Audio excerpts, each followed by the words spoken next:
নমস্কার বন্ধুরা, পম্পার কিচেনে আপনাদের সকলকে স্বাগত।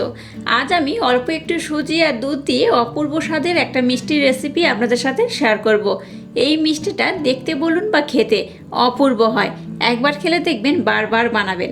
আর যখনই মিষ্টি খেতে মন চাইবে, ঝটপট আমার মতো ঘরোয়া কয়েকটা উপকরণ দিয়ে এই মিষ্টিটা বানিয়ে নিতে পারেন। বাচ্চা থেকে বড় আশা করছি সবাই ভীষণ পছন্দ করবে। তাই মিষ্টি খেতে ইচ্ছা করলে সবসময় দোকান থেকে না কিনে বাড়িতে চটজলদি এইভাবে কিন্তু মিষ্টি বানিয়ে নিতে পারেন। তাহলে চলুন দেরি না করে আজকের এই সুজির মিষ্টির রেসিপিটা দেখে নেওয়া যাক।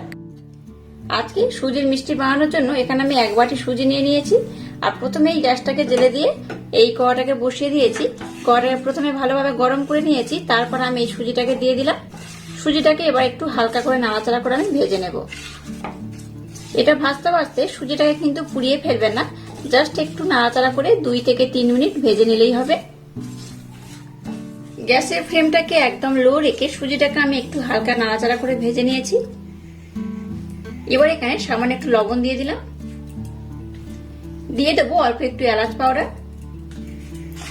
আবার এটাকে একটু নাড়াচাড়া করে ভেজে নেব। এবার এখানে দিয়ে দেবো লিকুইড দুধ। দুধটাকে আগে থাকতে আমি একটু ঘন করে জাল দিয়ে রেখে দিয়েছিলাম, সেই দুধটা দিয়ে দেব। যতটা সুজি ব্যবহার করেছি তার 3 ডবল কিন্তু এখানে আমি দুধ ব্যবহার করব। দুধটা কিন্তু জাল দিয়ে বেশ ঘন করে আমি জাল দিয়ে নিয়েছিলাম, সেই ঘন দুধটাই কিন্তু এখানে আমি দিচ্ছি। দেখুন যতটা আমি সুজি নিয়েছি তার 3 ডবল দুধ আমি এখানে দিয়ে দিয়েছি। আর দুধটাকে কিন্তু আমি আগে থাকতে বেশ ঘন করে জাল দিয়ে নিয়েছি। আপনারা যদি নর্মাল দুধ ব্যবহার করেন তাতেও কোনো কিন্তু সমস্যা নেই।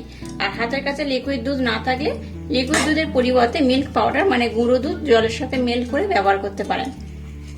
এবার গ্যাসের ফ্লেমটাকে একদম লো রেখে সুজিটাকে একটু ভালোভাবে নাড়াচাড়া করে একদম একটু ডোতে পরিণত করব। ডোটা কিন্তু নরম হবে, খুব টাইট ডো হবে না, দেখে বুঝতেই পারছেন। আস্তে আস্তে কিন্তু এটা ঘন হয়ে যাবে। এইভাবে কন্টিনিউ একটু নাড়াচাড়া করবেন, দেখবেন খুব ভালোভাবে এটা কিন্তু একটু টাইট হয়ে যাবে। দেখুন ডোটা কিন্তু একটু টাইট হয়ে গেছে, দেখতেই পাচ্ছেন। এই পর্যায়ে আর একটা উপকরণ আমি অ্যাড করব। এবার এখানে আমি 1 চামচ ঘি দিয়ে দেব। ঘিটা দিয়ে খুব ভালোভাবে আরেকবার আমি নাড়াচাড়া করে নেব। আর এইভাবে যখন কড়ার গায়ে থেকে ছেড়ে আসবে তখন বুঝতে পারবেন যে মিশ্রণটা একদম রেডি হয়ে গেছে। আর মিশ্রণটা কেমন হয়েছে দেখতেই পাচ্ছেন, একদম কিন্তু টাইট হবে না, এইরকম একটু নরম করে এটাকে মাখাতে হবে। দেখুন ঘিটা দিয়ে আবার এটাকে আমি খুব ভালোভাবে মেখে নিয়েছি। আর মিশ্রণটা কেমন মোলায়েম হয়েছে দেখতেই পাচ্ছেন, এই দেখুন কতটা মোলায়েম হয়েছে। যাক, এবার আমি গ্যাসটাকে বন্ধ করে দেব। মিশ্রণটা একদম রেডি হয়ে গেছে। এবার মিশ্রণটাকে এই পাত্রের মধ্যে আমি উঠিয়ে নিলাম। এবার এই মিশ্রণটাকে আমি একটু হালকা ঠান্ডা করে নেব, তারপর আমি নেক্সট স্টেপ আপনাদের সাথে শেয়ার করব। এবার দেখুন গ্যাসটাকে জ্বেলে দিয়ে একটা কড়া বসিয়ে দিয়েছি।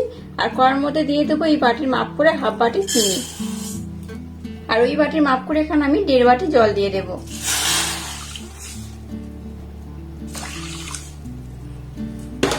গ্যাসের ফ্লেমটাকে মিডিয়াম টু হাই দিয়ে এবার আমি একটা শিরা বানিয়ে নেব।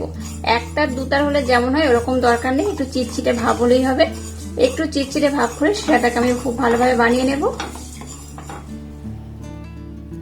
এবার দেখুন এর মধ্যে দিয়ে দেবো অল্প একটু এই 1 চামচের মতো ময়দা। একটু ময়দা দিলে কি হবে, মিষ্টির বাইন্ডিংটা খুব সুন্দর হবে। আর দিয়ে দেবো 1 চামচ মিল্ক পাউডার মানে গুঁড়ো দুধ একটু দিয়ে দিলাম। এবার গরম থাকা অবস্থায় এটাকে আমি খুব ভালোভাবে মেখে নেব। খুব গরম অবস্থায় কিন্তু এটাকে এইভাবে মাখাতে যাবেন না, আবার খুব ঠান্ডাও করবেন না। মিডিয়াম গরম হবে, মানে এরকম হাত দিতে পারবেন সেইভাবে কিন্তু এটাকে মেখে নিতে হবে। শিরাটাকে দেখুন আমি কিন্তু একটু ঘন করে জাল দিয়ে নিয়েছি। আর কেমন চিটচিটে ভাব হয়েছে দেখাচ্ছি, দেখুন এই দেখুন 1 তার 2 তার হবে না, এরকম চিটচিটে ভাব হলেই হবে। শিরাটা কিন্তু একদম রেডি হয়ে গেছে। একদম শেষে একটু এলাচ পাউডার দিয়ে দিলাম। এবার আমি গ্যাসটাকে বন্ধ করে দিলাম। শিরাটা আমার একদম রেডি হয়ে গেছে। দেখুন মিশ্রণটাকে আমি খুব ভালোভাবে মেখে নিয়েছি। আর মিশ্রণটা কেমন হয়েছে দেখুন, এটা কিন্তু বেশ সফট হয়েছে, দেখে বুঝতেই পারছেন। এটাকে কিন্তু রেস্টে রাখার দরকার নেই, এইভাবে একটু নরম করে মাখালেই হবে। যেটা মাখানোর আগে আমি আপনাদের দেখিয়ে দিলাম যে শিরাটা যেহেতু হয়ে গেছিল, শিরাটা হয়ে যাওয়ার পর আমি আপনাদের দেখাচ্ছি। দেখুন এই মিশ্রণটা এইভাবে আমি মেখে নিয়েছি আর খুব সফট হয়েছে। এবার দেখুন এখানে একটু আমি ঘি দিয়ে দিলাম। ঘি দিয়ে এটাকে আমি আরেকবার একটু ভালোভাবে মেখে নেব। এবার এটাকে আমি এইভাবে একটু খুব সুন্দর করে বেলে নিতে হবে। এটাকে বেলে নিলেও হবে আর নতুবা হাত দিয়ে এইভাবে বানিয়ে নিলেও হবে।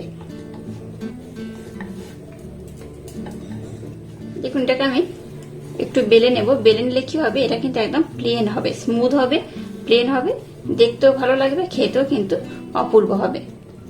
এবার দেখুন একটা ছুরি নিয়েছি, ছুরির মাধ্যমে এটাকে আমি সমান টুকরো করে কেটে নেব। আর অবশিষ্ট অংশটা কিন্তু বাদ দেবে না, এটাকে একইভাবে আবার আমি মেখে নেব। এবার এটাকে আমি দেখুন দু টুকরো করে নেব। আবার এটাকে আমি দু টুকরো করে নেব। এবার এটাকে আমি এইভাবে কোণ করে কেটে নেব। এই দেখুন, এইভাবে কিন্তু এটাকে একটু হাত দিয়ে ঠিক করে নেব। যেহেতু মিশ্রণটাকে আমি একটু নরম করে মেখেছি, একটু নরম করে মাখালে কি হবে, মিষ্টিটা খেতে কিন্তু দারুণ লাগবে।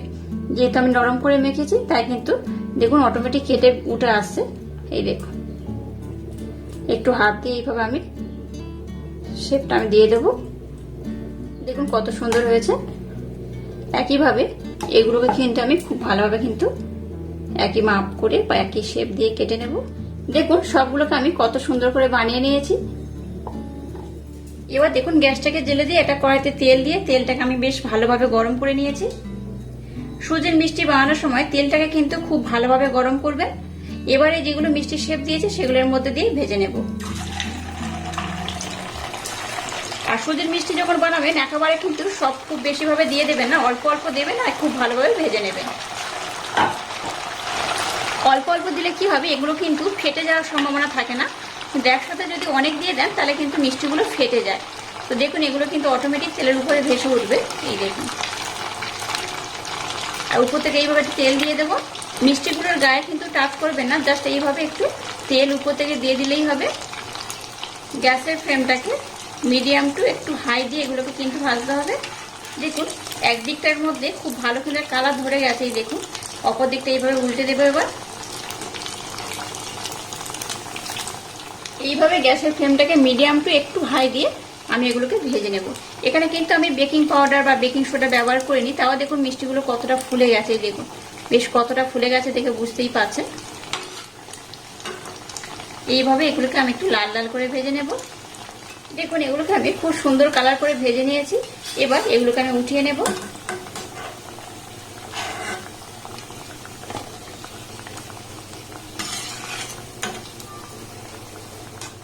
একইভাবে সবগুলোকে আমি খুব সুন্দর করে ভেজে নেব।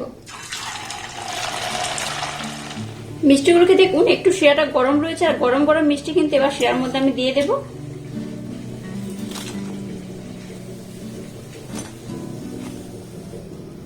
দেখুন এগুলোকে আমি গরম শিরার মধ্যে দিয়ে দিয়েছি, আর এইভাবে এগুলো উল্টে পাল্টে আমি একটু শিরার মধ্যে দিয়ে দেব। এগুলো ভিজতে কিন্তু খুব একটা বেশি সময় লাগে না, খুব কম সময় এটা ভেজা হয়ে যায়। কিছু মিষ্টি দেখুন একটু বেশি লাল করেছি, আর কিছু মিষ্টি একটু কম লাল করেছি। এইভাবে ভেজে নিয়েছি। আপনারা আপনাদের মনের মতো করে একটু ভাজতে পারেন, একটু লাল বেশি বা একটু কম করেও ভাজতে পারেন। এইভাবে শিরার মধ্যে আমি দিয়ে দিলাম। দেখুন মিষ্টিগুলো কিন্তু চিনির শিরাটা খুব ভালোভাবে অ্যাবজর্ব করে নিয়েছে, দেখতেই পাচ্ছেন অনেকটা শিরা কিন্তু বেশ অ্যাবজর্ব করে নিয়েছে। আমি আপনাদের 20 মিনিট পর দেখাচ্ছি। 20 মিনিটের মধ্যে কিন্তু মিষ্টিগুলো বেশ সুন্দরভাবে হয়ে গেছে। এই দেখুন খুব ভালোভাবে একদম নরম হয়ে গেছে, দেখে বুঝতেই পাচ্ছেন।